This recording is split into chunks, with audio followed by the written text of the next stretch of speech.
Hello dear friends, how are you. I hope कि आप सभी अच्छे होंगे। फ्रेंड्स, इस वीडियो में आज हम सभी भी दहेज प्रथा पर निबंध जानेंगे। जी हाँ फ्रेंड्स, दहेज प्रथा हमारे समाज के लिए बहुत बड़ा काला धब्बा है। इसने हमारे समाज को बहुत ही कलंकित किया है। तो फ्रेंड्स, सबसे पहले इसका प्रस्तावना, उसके बाद बीच का जो पॉइंट होता है मिडिल पॉइंट, उसके बाद अंत में निष्कर्ष, सभी पॉइंट बताऊँगा आपको बारी बारी से। तो वीडियो को शुरू से अंत तक देखिएगा।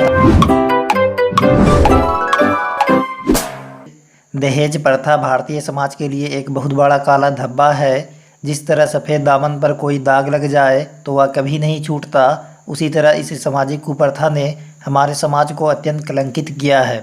प्राचीन काल में दहेज का अभिप्राय कुछ दूसरा था। उस समय यह भेंट या सौगात के रूप में वर पक्ष को बिना मांगे कन्या पक्ष की ओर से दिया जाता था। आज दहेज की व्याख्या की जाती है कन्या पक्ष की ओर से वर पक्ष को मुँहमांगा दाम देना। तो फ्रेंड्स, दहेज प्रथा हमारे भारतीय समाज के लिए बहुत ही एक कलंक है, बहुत ही एक बड़ा काला धब्बा है। इसने भारतीय समाज को बहुत ही कलंकित कर दिया है। तो फ्रेंड्स, पुराने ज़माने में जो दहेज की परंपरा थी उसमें किसी प्रकार का कोई दबाव नहीं दिया जाता था। हंसी खुशी जो लड़की के पिता होते थे वह अपनी बेटी को सौगात या भेंट के रूप में कुछ देते थे और उसे दहेज नहीं समझा जाता था। लेकिन फ्रेंड्स, अभी के युग में जो बेटा पक्ष के पिता होते हैं वह बेटी पक्ष के पिता को दबाव डालते हैं दहेज के लिए। तो फ्रेंड्स, यह जो समस्या है आज के युग में हमारे भारतीय समाज के लिए बहुत ही बड़ा कलंकित है, बहुत ही काला धब्बा है। वर्तमान समय में दहेज का रूप अत्यंत विकृत हो गया है। दहेज एक व्यापार के रूप में ले चुका है। स्थिति ऐसी उत्पन्न हो गई है कि जिस कन्या के पिता के पास धन का अभाव है उसकी पुत्री का विवाह योग्य लड़के से होना नामुमकिन है। जी हाँ फ्रेंड्स, जिन लड़की के पिता के पास पैसा नहीं है तो उनकी जो शादी होती है अयोग्य लड़के के साथ कर दी जाती है। उसका जो मेल मिलाप होता है वह नहीं होता है। उम्रदराज व्यक्ति के साथ उनकी विवाह कर दी जाती है। तो वर्तमान समय में तो हर प्रकार के लड़के का दहेज निश्चित है।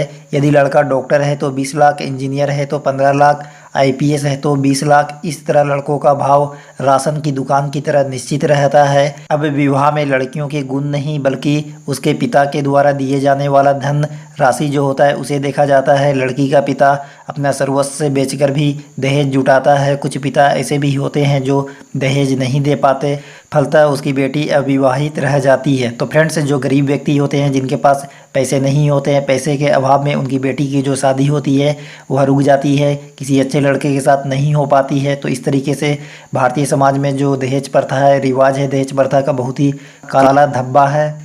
इतना ही नहीं, विवाह के बाद भी दहेज रूपी राक्षस वधू का पीछा नहीं छोड़ता। लोभी और आक्रमण्य दामाद तथा उसके परिवार वाले वधू को अपने पिता के घर से धन लाने के लिए प्रायः प्रताड़ित करते रहते हैं। इसे वधुएं परेशान होकर आत्महत्या कर लेती हैं। तो फ्रेंड्स, हमारे समाज में अक्सर ऐसा देखा जाता है कि शादी के बाद भी लड़कियों को दहेज के लिए प्रताड़ित किया जाता है और जब वह दहेज नहीं जुटा पाती है तो वह अपने परिवार से परेशान होकर वह आत्महत्या जैसे कदम उठा लेती है और बहुत सारी वधुएं होती है जो आत्महत्या भी कर लेती है। अब प्रश्न उठता है कि इस समस्या का हल कैसे किया जाए। वस्तुतः अशिक्षा ही दहेज प्रथा का मूल कारण है। अतएव सभी बच्चियों को शिक्षित होना होगा। सरकार ने इसके लिए कानून भी बनाए हैं परंतु ये पर्याप्त नहीं है। अतः इस समस्या का हल जनमत तैयार करके ही किया जा सकता है। तो फ्रेंड्स, कहने का मतलब है कि सरकार ने तो दहेज के लिए कानून बनाए हैं लेकिन अशिक्षा के अभाव में दहेज रूपी जो राक्षस है वह अभी हमारे समाज में बना हुआ है। लोग दहेज का जो रिवाज है उसे नहीं भूल रहे हैं और लोग लोभी हो रहे हैं। तो फ्रेंड्स, कहने का मतलब है कि जब तक समाज एक तरफ नहीं होगा, समाज का जो जनमत है वह एक नहीं होगा, तब तक जो है यह दहेज प्रथा का जो रिवाज है, जो चलन है, हमारे समाज से दूर नहीं हो सकता। तो फ्रेंड्स, आई होप कि यह वीडियो आप सभी को पसंद आया होगा। यदि अच्छा लगे तो वीडियो को लाइक कर दीजिए, चैनल को सब्सक्राइब कर दीजिए। आज का वीडियो वहीं तक। धन्यवाद। Thanks for watching TRM education. आपका दिन शुभ हो।